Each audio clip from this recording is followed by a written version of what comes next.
பரிசுத்தமான தேவனுடைய நாமத்திற்கு துதியும் கனமும் மகிமையும் இன்றும் என்றும் சதா காலங்களும் உண்டாவதாக. உலகமெங்கும் உள்ள ஹோப் டிவி நேயர்கள் உங்கள் ஒவ்வொருவரையும் உங்கள் கேள்வி எங்கள் பதில் என்ற நிகழ்ச்சியின் சார்பாக நான் வாழ்த்தி வரவேற்றுக் கொள்கின்றேன்.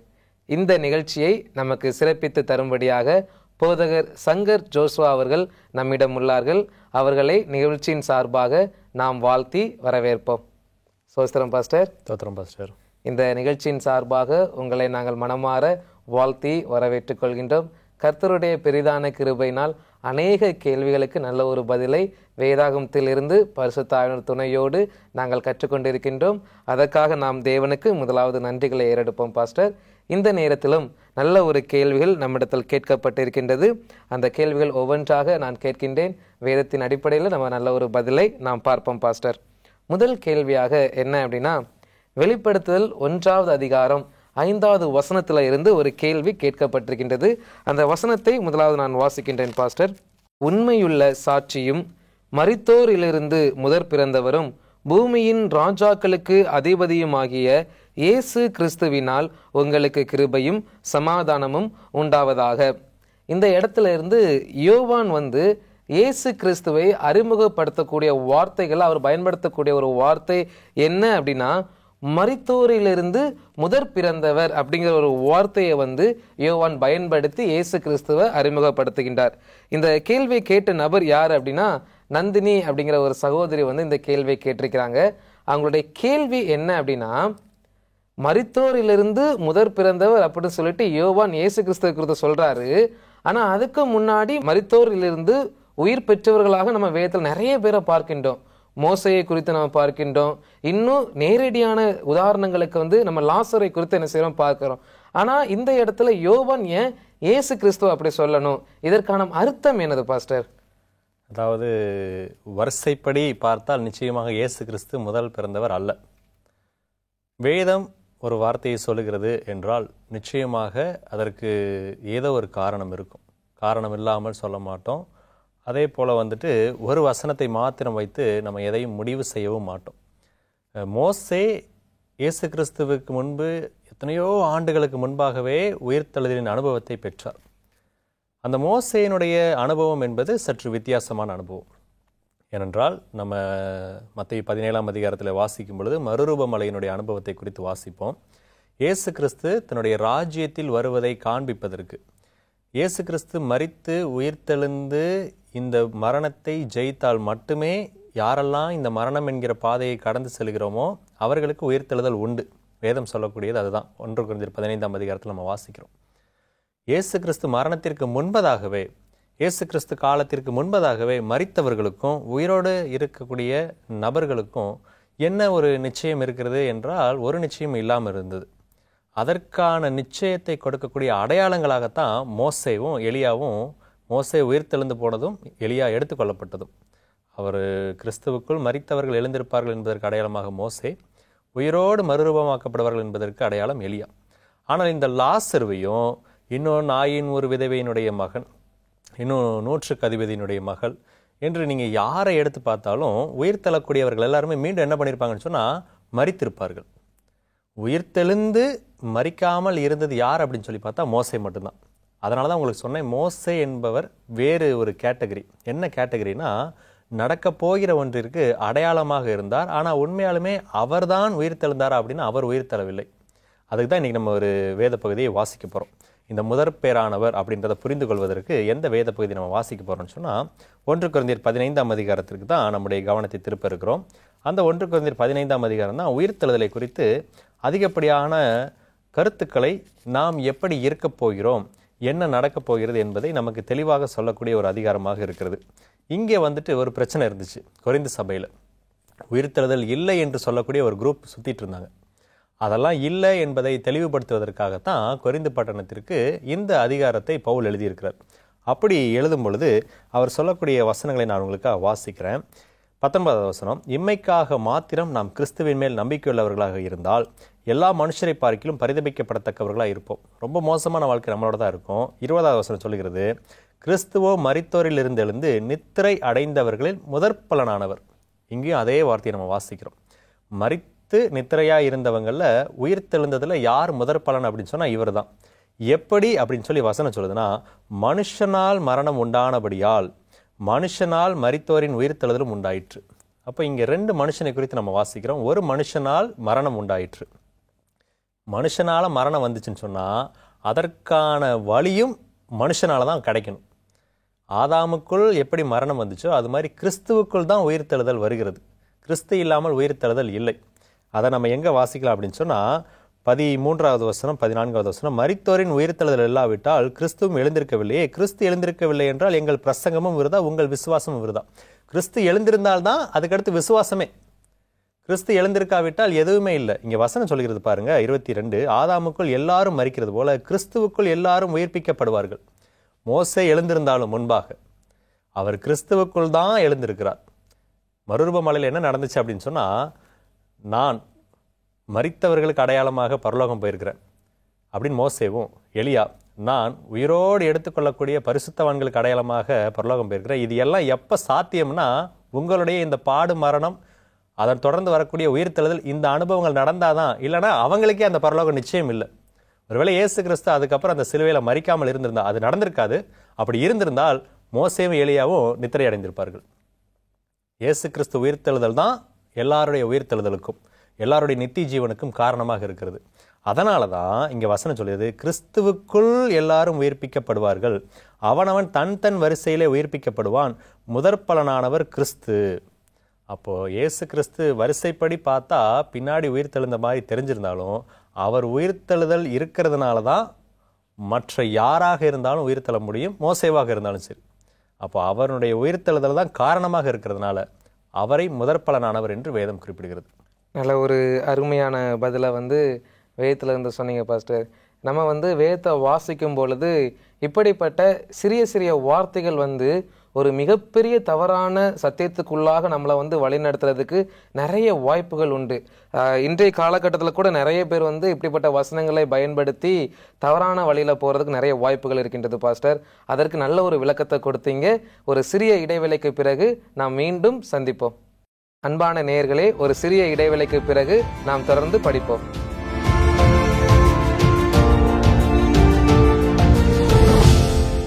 அன்பான நேயர்களே, இடைவேளைக்கு பிறகு மீண்டும் உங்களை நிகழ்ச்சிக்குள்ளாக நான் வரவேற்கிறேன். வாருங்க, தொடர்ந்து படிப்போம். பாஸ்டர், இந்த நேரத்தில் ஒரு இன்ட்ரெஸ்டிங்கான ஒரு கொஸ்டின் பாஸ்டர். இந்த கொஸ்டினை பேர் சொல்ல விரும்பாத ஒரு சகோதரி கேட்டிருக்கிறாங்க. என்ன அப்படின்னா, நம்ம இதுக்கு முன்னாடி ஒரு கேள்வி கேட்டோம். இப்போ உள்ள காலகட்டத்தில் நிறைய பெண்களுக்கு குழந்தை பாக்கியம் இல்லை அப்படின்னு நம்ம என்ன செய்தோம், கேள்வி கேட்டிருந்தோம். அதற்கான பதிலையும் நீங்கள் வேதத்தில் நல்ல முறையில் சொன்னீங்க. இந்த சகோதரருடைய கேள்வி என்ன அப்படின்னா, இப்போ நிறைய இடங்களில் கருக்கலைப்பு அப்படிங்கிற ஒரு காரியம் என்ன செய்து நடைபெறுகின்றது பாஸ்டர்.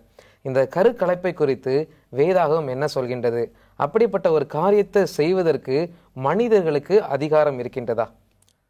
அதாவது கருக்கலைப்பு என்பதை எப்படி நினைக்கிறாங்கன்னா, அதுதான் ஒரு குழந்தையா இன்னும் பெற்றெடுக்கவில்லையே, அது ஒரு உயிர் இல்லையே என்று சொல்லி நினைக்கிறாங்க. ஆனால் அந்த கருவிலை முதல்ல எது உருவாகும் அப்படின்னு சொன்னால் இதயம், அந்த ஹார்ட் பீட், அதை வச்சு தான் குழந்தை உருவாயிருக்கு, ஒரு கரு உருவாயிருக்குன்னே சொல்லுவாங்க.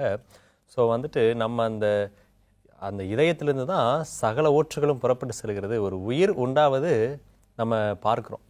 அந்த உயிர் உண்டாயிற்று, உண்டாகலன்னு சொல்லி ஒருத்தருமே சொல்ல முடியாது. கருக்கலைப்பு என்பது வேதத்தின் அடிப்படையில் பார்க்க போனால் நம்ம அந்த கேள்விக்கு பதில் சொன்னதைவே மீண்டும் நினைத்து பார்ப்போம். இன்னும் தற்கொலையை குறித்து நம்ம ஒரு பதில் சொல்லியிருந்தோம். எந்த ஒரு உயிரையும் எடுப்பதற்கான அதிகாரம் நமக்கு கொடுக்கப்படவில்லை. ஏன்னா ஒரு சாதாரண மாம்சத்தையே ரத்தத்தோட புசிக்கக்கூடாதுன்னு ஆண்டவர் சொல்கிறார். அந்த வசனத்தை வாசிப்போமே, லேவியராகமம் 17ஆம் அதிகாரத்தில் 11வது வசனம். உயிரினங்களுடைய மாம்சத்தை குறித்து சொல்லும் பொழுது, மாம்சத்தின் உயிர் இரத்தத்தில் இருக்கிறது, நான் அதை உங்களுக்கு பலிபீடத்தின் மேல் உங்கள் ஆத்மாக்களுக்காக பாவ நிவர்த்தி செய்யும் படிக்கு கட்டளையிட்டேன். ஆத்மாவிற்காக பாவ நிவர்த்தி செய்கிறது இரத்தமே, அது நிமித்தம் உங்களில் ஒருவனும் ரத்தம் புசிக்க வேண்டாம். அப்படின்னா அந்த இரத்தத்தை ஏன் வேண்டாம் என்று சொல்றாருன்னா, அது உயிருக்கு அடையாளமாக இருக்கிறது. அதை புசிப்பது என்பது உயிரை குடிப்பது, உயிரை எடுப்பதற்கு சமம். ஆண்டவர் அந்த அதிகாரத்தை எந்த ஒரு மனிதருக்கும் தரவில்லை. கருக்கலைப்பு என்று சொல்லும் பொழுது ஒரு உயிராக உருவான ஒரு கருவை நாம் கலைப்பது என்பது ஒரு கொலைக்கு சமம். மேலை நாடுகளில் இன்னும் போராட்டம் நடந்து கொண்டிருக்கிறது. நம்ம நாட்டை குறித்து பேசி கொண்டிருக்கிறோம். வளர்ந்த நாடுகள், மேலை நாடுகள், எத்தனையோ வேதத்திற்கு புறம்பான சட்டங்கள் வந்த தேசங்களில் கூட கருக்கலைப்பு என்பது இன்னும் சட்டவிரோதமானதாகத்தான் காணப்படுகிறது. அவர்களே அப்படி நினைக்கிறாங்க. ஆனால் வேதத்தின் அடிப்படையில் பார்க்கக்கூடிய எவராக இருந்தாலும் அது தவறு என்பதை புரிந்து கொள்ள வேண்டும். ஆனால் ஒரு காஷன், ஒரு எச்சரிப்பு என்ன அப்படின்னு சொன்னால், இந்த கருக்கலைப்பு சில இடங்களில் அவசியமாகிறது. எந்த இடங்களில் அவசியமாகிறதுனா, கருவை சுமக்கக்கூடிய தாய்மார், அந்த சகோதரி, எந்த சகோதரி அந்த கருவை சுமக்கிறார்களோ அந்த கருவினுடைய சூழ்நிலை சரியில்லாமல் இருந்து அது உயிருக்கு ஆபத்தை ஏற்படுத்தக்கூடியதாக இருக்கும் என்றால் மருத்துவர்களின் அறிவுரைப்படி அதை செய்வது தவறு இல்லை. அது நிச்சயமாக வேதத்திற்கு எதிரானதாக நம்ம கருத முடியாது. ஏனென்றால் அந்த சகோதரியினுடைய உயிர் மாத்திரமல்ல, கருவினுடைய உயிரும் ஆபத்தில் தான் இருக்கும். அந்த கரு ஒரு வேளை வளர்ந்து அதை பெற்றெடுக்கக்கூடிய சூழ்நிலைக்கு வரணும்னு சொன்னால் 2 உயிர்களும் ஆபத்தில் இருக்கக்கூடியதாக காணப்படும். அப்போ நம்ம பேசிக் பிரின்சிபல் வேதம் என்ன சொல்கிறதுனா, எந்த உயிரையும் எடுக்கக்கூடிய அதிகாரம் நமக்கு கிடையாது. இந்த கருவை வளர்ப்பதன் மூலமாக இன்னொரு உயிரையும் நாம் எடுப்பதற்கு துணிந்திருக்கிறோம் என்பது தான் அதனுடைய பொருள். அப்போ இந்த கேள்விக்கான பதில் வேதத்தின் அடிப்படையில் என்ன அப்படின்னு சொன்னால், எந்த உயிரையும் நாம் எடுப்பதற்கு அதிகாரம் கிடையாது. இன்னும் சொல்லப்போனால், கருக்கள் என்பது தேவன் கொடுக்கக்கூடிய ஆசீர்வாதம். பிள்ளைகள் கர்த்தரால் வரும் சுதந்திரம் என்று நம்ம 127வது சங்கீதத்தில் வாசிக்கிறோம். எத்தனையோ நபர்கள் குழந்தைகள் இல்லை என்று எவ்வளவோ செலவழித்து வைத்தியங்களை பார்த்தும் அவங்களால குழந்தைகளை பெற்றுக்கொள்ள முடியாதே நம்ம பார்க்குறோம். பணம் இருந்தால் போதும், 100% நாங்கள் குழந்தைகளுக்கு கேரண்டின்னு சொல்லக்கூடிய மருத்துவமனைகளில் போய் பார்த்தா கூட சில நபர்களால் குழந்தைகளை பெற்றுக்கொள்ள முடியவில்லை என்று திரும்பி வருகிறத நம்ம பார்க்குறோம். என்னிடத்துல என்னுடைய சபையை சேர்ந்த சில பேர் சொல்லியிருக்கிறாங்க, பல ஆண்டுகளாக நாங்கள் மருத்துவமனையில் ட்ரீட்மெண்ட்டில் இருந்திருக்கிறோம் பாஸ்டர். 2 முறை நாங்கள் ட்ரை பண்ணோம் பேபிக்கு, ஆனால் 2 முறையும் பல லட்சங்கள் செலவானது தான் மிச்சம், கரு நிற்கலை, கரு தங்கலை அப்படின்னு சொல்லுவாங்க. இப்படிப்பட்ட ஒரு சூழ்நிலையில் ஆண்டவர் கொடுக்குற ஒரு ஆசீர்வாதத்தை நாம் ஏன் கெடுக்க வேண்டும்? அந்த ஆசீர்வாதத்தை நாம் ஏன் வேண்டாம் என்று நினைக்க வேண்டும்? கர்த்தர் கொடுக்கிறார் என்றால் அதை சந்தோஷமாக பெற்றுக்கொள்ள வேண்டும். அதை மீறி அதை வேண்டாம் என்று நாம் நினைத்து அதை கலைக்கும் பொழுது நாம் தேவனுக்கு விரோதமானதாகத்தான் செயலை செய்கிறோம். நல்ல ஒரு அருமையான பதிலாக சொன்னீங்க பாஸ்டர். நிச்சயமாக இப்போ இருக்கக்கூடிய மக்களுக்கு இது ஒரு பெரிய ஒரு பதிலாக இருக்கும் அப்படின்னு நான் கர்த்தருக்குள்ளாக விசுவாசிக்கின்றேன். அடுத்ததாக இன்னொரு கேள்வி பாஸ்டர். சகோதரர் களஞ்சியம் அப்படிங்கிற நபர் ஒரு கேள்வியை கேட்டிருக்கிறாங்க. அவர்களுடைய கேள்வி என்ன அப்படின்னா, தீர்க்க தரிசனத்தின் அடிப்படையில் நம்ம கடைசி காலத்தில் வாழ்ந்து கொண்டு இருக்கிறோம் அப்படிங்கிற நம்ம என்ன செய்வோம், அடிக்கடி பயன்படுத்தும். நம்ம சொல்லும் போதே என்ன சொல்லுவோம், கடைசி கால திருச்சபை அப்படின்னு நம்ம என்ன செய்ய சொல்கிறோம், இதோ இயேசு கிறிஸ்து சீக்கிரமாக வரப்போகிறாரு அப்படின்னு நம்ம என்ன செய்யறோம் சொல்கிறோம். அவருடைய கேள்வி என்ன அப்படின்னா, நான் ரொம்ப கடைசி காலத்தில் வாழ்ந்துட்டுருக்கேன் அப்படின்னா இப்போ உள்ள காலத்தில் நான் ஏன் பிள்ளைகளை பள்ளிக்கூடத்துக்கு அனுப்பி உலக பிரகாரமான படிப்புகளை அவங்கள படிக்க வைத்து அவங்கள கஷ்டப்படுத்தணும் பாஸ்டர்? இதான் அவருடைய கேள்வி. அதாவது இதை நம்ம எப்படி புரிந்து கொள்ளலாம்னு சொன்னால், ஆண்டவர் வரப்போகிறாரு, நான் எதுக்கு இதை செய்யணும் அப்படி தானே? ஆமாம் பாஸ்டர். அதாவது நாளைக்கு ஒரு சம்பவம் நடக்க போகுது நம்ம கன்ஃபார்மாக தெரிஞ்சிருச்சு.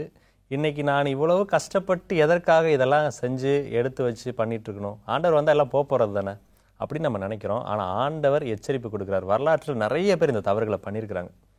என்ன தவறுகளை எல்லாம் பண்ணியிருக்கிறாங்க அப்படின்னு சொல்லி நம்ம பார்க்கும் பொழுது, இயேசு கிறிஸ்து வருகிறார் என்று சொல்லி, குறிப்பாக 1844ஆம் ஆண்டில் இயேசு கிறிஸ்து வருகிறார் அப்படின்னு சொல்லி தங்களுடைய வீடு, தங்களுடைய நிலங்கள் எல்லாவற்றையும் வித்துட்டு எங்கே போனாங்க அப்படின்னு சொன்னால், மலைகளுக்கு போனாங்க.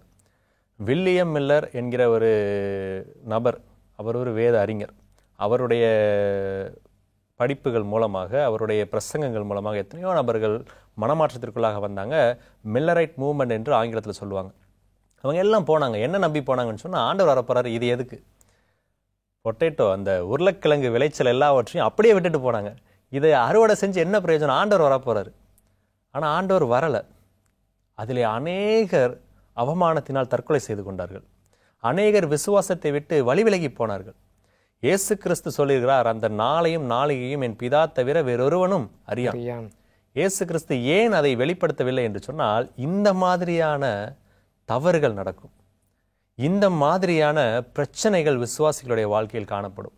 அந்த நேரத்திற்கு முன்னாடி நான் எப்படி இதெல்லாம் எதுக்கு செஞ்சுட்டு, ஆண்டவர் நம்ம அந்த மனப்பான்மைக்கு போகக்கூடாது என்பதற்காகத்தான் என்ன சொல்லியிருக்கிறாருன்னு சொன்னால், அடையாளங்களை கொடுத்திருக்கிறார். அந்த அடையாளங்கள் வரும்பொழுது நீங்கள் ஆயத்தமாக இருங்கள் என்று சொல்லியிருக்கிறாரே தவிர, நீங்கள் செய்வதையெல்லாம் விட்டு விடுங்கள் என்று ஒருபோதும் சொல்லலை. உதாரணத்துக்கு நம்ம ஓய்வு நாள் பள்ளி பாட புத்தகங்களை எடுத்துக்கோங்க. நம்ம இப்போ இருக்கக்கூடிய இந்த காலாண்டு புத்தகங்களை 2 ஆண்டுகளுக்கு முன்பாக ஆயத்தம் செய்ய வேண்டும். இப்போ ஆண்டவர் அடுத்த மாதம் வராரு அப்படின்னு நினச்சிக்கிட்டு 2 வருஷத்துக்கு முன்னாடி செய்ய வேண்டிய வேலையை, அதாவது 2025, 26ஆம் ஆண்டுகளுக்கான பாடப்புத்தகத்தை இப்போ தயார் செய்யணும். ஆண்டவர் அடுத்த மாதம் வந்துடுவார், நான் தயார் செய்யாமல் இருக்கிறேன்.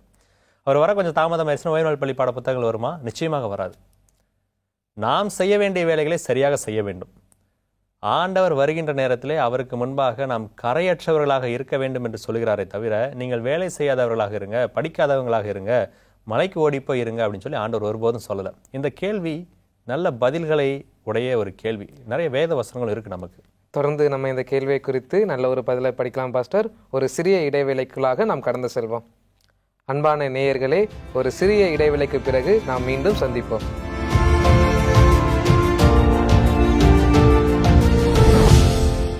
அன்பான நேயர்களே, இடைவேளைக்கு பிறகு மீண்டும் உங்களை நிகழ்ச்சிக்குள்ளாக நான் வரவேற்கிறேன். வாருங்க, தொடர்ந்து படிப்போம். பாஸ்டர், கடைசி காலத்தில் வாழ்ந்து கொண்டிருக்கிறோம். இயேசு கிறிஸ்து வரப்போறாரு. இப்படிப்பட்ட சூழ்நிலை ஏன் பிள்ளைகளை நாம் ஸ்கூலுக்கு, பள்ளிக்கூடத்திற்கு படிப்புக்கென்று அனுப்ப வேண்டும் அப்படிங்கிற ஒரு கேள்வியை நம்ம கேட்டோம். அதற்கு பதிலாக நீங்கள் ஒரு சில வரலாற்று காரியங்களை என்ன செய்ய சொல்லியிருந்தீங்க. இன்னும் அதனுடைய தொடர்ச்சி பாஸ்டர்.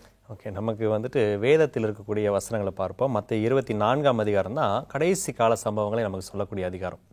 அந்த அதிகாரத்தினுடைய ஸ்பெஷாலிட்டி என்ன அப்படின்னு சொன்னால், இந்த அதிகாரத்தில் வரக்கூடிய எல்லாமே டூயல் ப்ராஃபஸி என்று ஆங்கிலத்தில் சொல்லுவாங்க. எருசலேமினுடைய அழிவிற்கு முன்பதாக நடந்த சம்பவமும் இயேசு கிறிஸ்துனுடைய வருகைக்கு முன்பதாக நடந்த சம்பவங்களையும் பேரலாக நம்ம படிக்க முடியும். அப்படி படிக்கும் பொழுது இங்கே தான் நீங்கள் இருக்கிறதெல்லாம் விட்டுட்டு போகணும், நீங்கள் செய்கிறதெல்லாம் நிறுத்திட்டு போகணும் அப்படின்ற வார்த்தை வருகிறது. நம்ம அதை வாசிக்கும் பொழுது மத்திய 24ஆம் அதிகாரம் 16வது வசனம் சொல்கிறது, யூதேயாவில் இருக்கிறவர்கள் மலைகளுக்கு ஓடி போகிறவர்கள் அப்படின்னா, அதுக்கு மேலே வசனத்தை வாசிக்கும் பொழுது ஒரு பாழாக்குகிற அருவருப்பு இருக்கும். அதை நீங்கள் காணும் பொழுது யூதேயாவில் இருக்கிறவர்கள் மலைகளுக்கு ஓடிப்போங்கள். வீட்டின் மேல் இருக்கிறவன் தன் வீட்டிலே எதையாகிலும் எடுப்பதற்கு இறங்காதிருக்க கடவன். வயலில் இருக்கிறவன் தன் வஸ்திரங்களை எடுப்பதற்கு திரும்பாதிருக்க கடவன். அந்நாட்களில் கர்ப்பவதிகளுக்கும் பால் கொடுக்கிறவர்களுக்கும் ஐயோ, நீங்கள் ஓடிப்போவது மாறி காலத்திலாவது ஓய்வு நாளிலாவது சம்பவியாதபடிக்கு வேண்டிக் கொள்ளுங்கள். இப்போ இந்த வசனத்தை படிச்சுட்டு தான் சிலர் என்ன சொல்கிறாங்க அப்படின்னு சொன்னால், ஆண்டவர் வரப்போகிறாரு, நீங்கள் எந்த வேலையும் செய்யாதீங்க, நீங்கள் தனிமையில் போய் வாழுங்க, உங்களுடைய பிள்ளைகளை படிப்பிற்கு அனுப்ப வேண்டாம், எதற்கு அனுப்பி பிள்ளைகளை கெட்டு போக வைக்கிறீங்க அப்படின்லாம் சொல்லுவாங்க. இந்த சம்பவம் நடப்பதற்கு முன்பதாக ஆண்டவர் சொன்னார், ஒரு இன்சிடெண்ட் நடக்கும், அந்த இன்சிடெண்ட்டுக்கு அப்புறம் தான் நீங்கள் ஓடி போகணும்னு சொல்கிறார். நம்முடைய காலத்திற்கு அந்த இன்சிடெண்ட் என்ன இன்சிடென்ட்னு சொல்லி திரும்ப எலன் ஒயிட் எழுதுறாங்க அப்படின்னு சொன்னால், ஞாயிறு ஆசரிப்பு சட்டம், அதுவும் தேசிய ஞாயிறு ஆசரிப்பு சட்டம். அந்த தேசிய ஞாயிறு ஆசரிப்பு சட்டம், அதை தொடர்ந்து உலகளாவிய தேசிய ஞாயிறு ஆசரிப்பு சட்டம் வந்த பிறகு தான் நீங்கள் இருக்கிற இடத்த விட்டு போங்க அப்படின்னு சொல்லி அவங்க சொல்கிறாங்க. இதை தவறாக புரிந்து கொண்டு திருமதி எலன் ஒயிட் எழுத்துக்களை நிறைய பேர் தவறாக பயன்படுத்துகிறார்கள். வேதாகமத்தில் உண்மையாகவே அப்படி மலைகளுக்கு ஓடி போய் வாழணும் அப்படின்னு சொல்லி ஆண்டவர் சொல்லியிருக்கிறாருன்னா நிச்சயமாக இல்லை. மத்திய 5ஆம் அதிகாரத்தில் ஒரு வசனத்தை நான் வாசிக்கிறேன். 14வது வசனம், நீங்கள் உலகத்திற்கு வெளிச்சமாக இருக்கிறீர்கள், மலையின் மேல் இருக்கிற பட்டணம் மறைந்திருக்க மாட்டாது. விளக்கை கொளுத்தி மரக்காலால் மூடி வைக்காமல் விளக்கு தண்டின் மேல் வைப்பார்கள், அப்பொழுது அது வீட்டில் உள்ள யாவருக்கும் வெளிச்சம் கொடுக்கும். நிறைய பேர் என்ன சொல்கிறாங்க, நீங்கள் ஸ்கூலுக்கு எதுக்கு அனுப்புகிறீங்க, பிள்ளைங்க கெட்டு போயிடும்னு சொல்கிறாங்க. நம்ம ஒரு கேள்வி என்ன அப்படின்னு சொன்னால், தவறான இடத்துல இருந்து கெட்டு போகாமல் வாழ்வது தேவனுடைய சாயலை பிரதிபலிப்பதா, அல்லது கெட்டு போவதற்கான வாய்ப்பை இல்லாத இடத்துல கொண்டு போய் அடைச்சி வச்சு அவங்கள பாதுகாப்பாக வச்சுக்கிறோன்னு சொல்கிறது தேவனுடைய சாயலை வெளிப்படுத்துறதுன்னு யோசித்து பார்க்கும் பொழுது, தேவன் இந்த பூமியிலே நம்மை போல் எல்லா விதத்திலும் சோதிக்கப்பட்டு அவர் பாவமற்றவராக இருந்தார். வால்டெனியர்களை குறித்து நம்ம மாபெரும் ஆன்மீக போராட்டத்தில் 4வது அதிகாரத்தில் படிக்கிறோம். அந்த வால்டெனியர்கள் மலைகளில் வாழ்ந்தவர்கள். நிறைய பேர் சொல்லுவாங்க, வால்டெனியர்களை போல நாங்கள் சத்தியத்திற்காக ஓடி போகிறோன்னு சொல்லி. ஓடிப்போன வால்டெனியர்கள் மலைகளில் இல்லை, அவங்க யூனிவர்சிட்டியில் தங்களை என்ரோல் பண்ணிட்டாங்க, தங்களுடைய பிள்ளைகளை படிக்க வச்சாங்க. எதுக்கு படிக்க வச்சாங்கன்னா, அங்கே இருக்கக்கூடியவர்களுக்கு தேவனுடைய சத்தியம் தெரியணும் அப்படின்றதுக்காக. இன்றைக்கி ஸ்கூலுக்கு அனுப்புனா என் பிள்ளை கெட்டு போயிடுவான்னு நினைக்கிறோன்னா, நான் மட்டுமல்ல, என்னுடைய பிள்ளை மட்டுமல்ல, யாராக இருந்தாலும் தேவனால் ரட்சிக்கப்பட முடியாதுன்ற பயத்தோடு இருக்கிறவங்க தான். நானும் ரட்சிக்கப்படுவேன், என்னுடைய பிள்ளையும் ரட்சிக்கப்படும், எங்களை பார்க்கக்கூடிய மற்றவர்களும் ரட்சிக்கப்படுவார்கள் என்ற அந்த வெளிச்சத்தின் பிள்ளைகளாக இருக்கிறவங்க எங்கே அனுப்புறதுக்கும் பயப்பட மாட்டாங்க. ஆண்டவர் சொல்லியிருக்கிறாருல்ல, நான் உலகத்தான் அல்லாதது போல நீங்களும் உலகத்தாராய் இராதிருங்கள். யோவான் 16-17 அதிகாரத்தில் வாசிப்போம். நம்ம வாசிச்சுட்டு அதிலே சொல்லுவார், நான் உங்களை உலகத்தில் அனுப்புகிறேன்னு சொல்லுவார். நான் உலகத்தான் அல்ல, நீங்களும் உலகத்தான் அல்ல, அதுக்காக நீங்கள் உலகத்தை விட்டு வெளியே போங்கன்னு சொல்லலை, உலகத்தில் தான் அனுப்புறேன்னு சொல்கிறார். அப்போ என்னுடைய பிள்ளையே ஸ்கூலுக்கு அனுப்ப வேண்டாமான்னு கேட்டால், ஒருவேளை நீங்கள் பயந்து அனுப்பலை, ஆண்டவர் சொன்னார்னு நினச்சிங்கன்னா அப்படிலாம் எதுவுமே கிடையாது. ஆண்டவர் நம்மை மற்றவர்களோடு கலந்து அவர்களுக்கு நம்முடைய சத்தியத்தை வெளிப்படுத்த சொல்கிறாரே தவிர, ஓடி போய் ஒளிஞ்சுக்கோங்க, தனியாக ஒதுக்குப்புறமா வாழுங்க அப்படின்னு ஒருபோதும் சொல்லலை. வால்டெனியர்கள் ஒரு சிறந்த உதாரணம். அந்த 4ஆம் அதிகாரத்தை படித்தால் நாம் எப்படி வாழ வேண்டும் என்று நம்ம தெரிந்து மாபெரும் ஆன்மீக போராட்டம். நல்ல ஒரு அருமையான பதிலை சொன்னீங்க பாஸ்டர். ஒருவேளை வேதத்தை தவறா புரிந்திருந்தா, இன்னும் நீங்க சொன்னீங்க அம்மையாருடைய கருத்துக்களை தவறா புரிந்திருந்தா, அதுல ஒரு மிக முக்கியமான ஒரு பிரச்சனை என்ன அப்படின்னா, அந்த பேராகிராஃபை மட்டும் வாசித்துக்கிட்டு மேலேயும் கீழே இல்லாத நம்ம என்ன செய்யறோம், வாசிக்க மாட்டேங்கிறோம். எப்படி பவுலோட புஸ்தகத்தை நம்ம தவறாக புரிந்துக்கிறோமோ அதே ஒரு பிரச்சனை தான் எங்கேயும் காணப்படுகிறது. பட் நல்ல ஒரு கேள்விக்கு நல்ல ஒரு பதில் பாஸ்டர். இந்த நேரத்திலும் கடைசியாக ஒரு அருமையான ஒரு கேள்வி பாஸ்டர். எந்த இடத்துல போனாலும் கேட்கக்கூடிய ஒரு கேள்வி, தானியேல் மாமிசம் சாப்பிட்டாரா சாப்பிடவில்லையா பாஸ்டர்? சுருக்கமா எளிமையா சொல்றதா என்ன சொல்லுவீங்க? 2 வசனத்தை நான் வாசிக்க ஆசைப்படுகிறேன். தானியேல் புஸ்தகத்துக்கு நம்முடைய கவனத்தை திருப்புவோம். தானியேல் புஸ்தகத்தில் முதல் அதிகாரத்தில் வாசிக்கும் பொழுது தானியேல் மாம்சத்தை புசிக்கவில்லை என்பதை நம்ம வாசிக்கலாம்.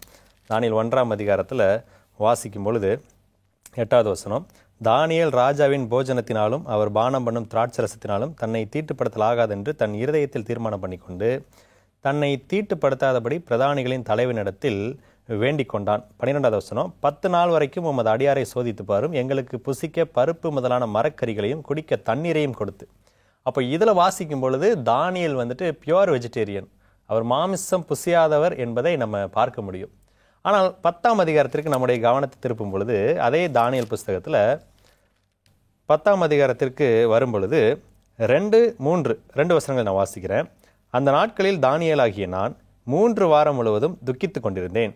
அந்த 3 வாரங்களாகிய நாட்கள் நிறைவேறும் மட்டும் ருசிகரமான அப்பத்தை நான் புசிக்கவும் இல்லை, இறைச்சியும் திராட்சரசமும் என் வாய்க்குள் போகவும் இல்லை, நான் பரிமள தைலம் பூசிக்கொள்ளவும் இல்லை. அப்போ அந்த 21 days, அந்த 21 நாட்கள் கால இடைவெளியில் மட்டும்தான் இவர் என்ன பண்ணலையாமா, இறைச்சி சாப்பிடவில்லை. அப்போ அதை தவிர அதுக்கு முன்னாடி சாப்பிட்ருக்கிறார். இந்த வசனம் சொல்லக்கூடியது அதுதான். ஏன் 1ஆம் அதிகாரத்திற்கு 10ஆம் அதிகாரத்திற்கு வேறுபாடு? தானியேல் ஏமாத்துறாரா அப்படின்னா நிச்சயமா ஏமாத்தல. 1ஆம் அதிகாரத்தில் அது மற்ற தெய்வங்களுக்கு படைக்கப்பட்ட உணவு, அதனால வேண்டாம் என்று நிராகரித்தார். இந்த அதிகாரத்தில் வாசிக்கும் பொழுது மாமிசம் சாப்பிட்டதை நம்ம பார்க்கிறோம். அதனால தானியேல் புசித்தாரா அப்படின்னா புசித்தார். அதில் நம்ம தானியேலை சந்தேகப்பட வேண்டிய அவசியம் இல்லை. நல்ல ஒரு அருமையான பதிலை வேத வசனத்தில் இருந்து நீங்கள் எடுத்து காண்பிச்சிங்க பாஸ்டர். அதற்காக நாங்கள் நன்றி செலுத்துகின்றோம். இன்னும் நம்ம பார்த்தோம் அப்படின்னா தானியேல் ஒரு யூதர், ஒரு இஸ்ரவேலுடைய வம்சத்தை சார்ந்தவர். அப்படிங்கிற பட்சத்தில் நிச்சயமாக அவர் பஸ்காவை என்ன செய்திருப்பார், அவர் ஆசிரிச்சிருப்பார். பஸ்காவை ஆசிரிக்கணும் அப்படின்னா அந்த இடத்துல மாமிசம் என்ன செய்யணும், சாப்பிட்டு இருக்க வேண்டும். நல்ல ஒரு அருமையான பதில்களை வேதத்தின் அடிப்படையில் இருந்து நல்ல முறையில் எடுத்து கொடுத்தீங்க. நிச்சயமாக இது அநேக பிள்ளைகளுக்கு ஆசீர்வாதமாய் அமைந்திருக்கும் என்று நான் விசுவாசிக்கின்றேன். இந்த நிகழ்ச்சியில் எங்களோடு கலந்து கொண்டு இந்த நிகழ்ச்சியை சிறப்பி தந்ததற்காக நாங்கள் நிகழ்ச்சியின் சார்பாக உங்களுக்கு நாங்கள் நன்றிகளை தெரிவித்துக் கொள்கின்றோம் பாஸ்டர். தேங்க்யூ. அன்பான நேயர்களே, இந்த நிகழ்ச்சியில் நீங்கள் கேட்கப்பட்ட ஒவ்வொரு சத்தியங்களும், ஒவ்வொரு கேள்விகளின் ஒவ்வொரு பதில்களும் நிச்சயமாக உங்களுடைய வாழ்க்கையில் ஒரு பெரிய மாற்றத்தை கொண்டு வரும் என்று நான் கிறிஸ்துவுக்குள்ளாக விசுவாசிக்கின்றேன். கேட்ட சத்தியங்களை நீங்கள் உங்களுடைய மனதில் வைத்துக்கொண்டு அதை மற்றவர்களுக்கும் நீங்கள் பகிர்ந்து கொடுங்க. அது உங்களுக்கு ஆசீர்வாதமாக இருக்கும். இதே போல பல கேள்விகள் உங்களிடத்தில் இருக்கும் அப்படின்னா கீழே தெரியக்கூடிய இமெயில் ஐடிக்கு உங்களுடைய கேள்விகளை நீங்கள் தாராளமாக எழுதி அனுப்பலாம். அந்த கேள்விகளுக்கு பதில் கொடுக்க நாங்கள் ஆயத்தமாக உள்ளோம். தேவன் தாமே உங்களையும் உங்கள் குடும்பத்தாரையும் உங்களை சுற்றி இருக்கிற அனைவரையும் ஆசீர்வதிப்பாராக. ஆமேன்.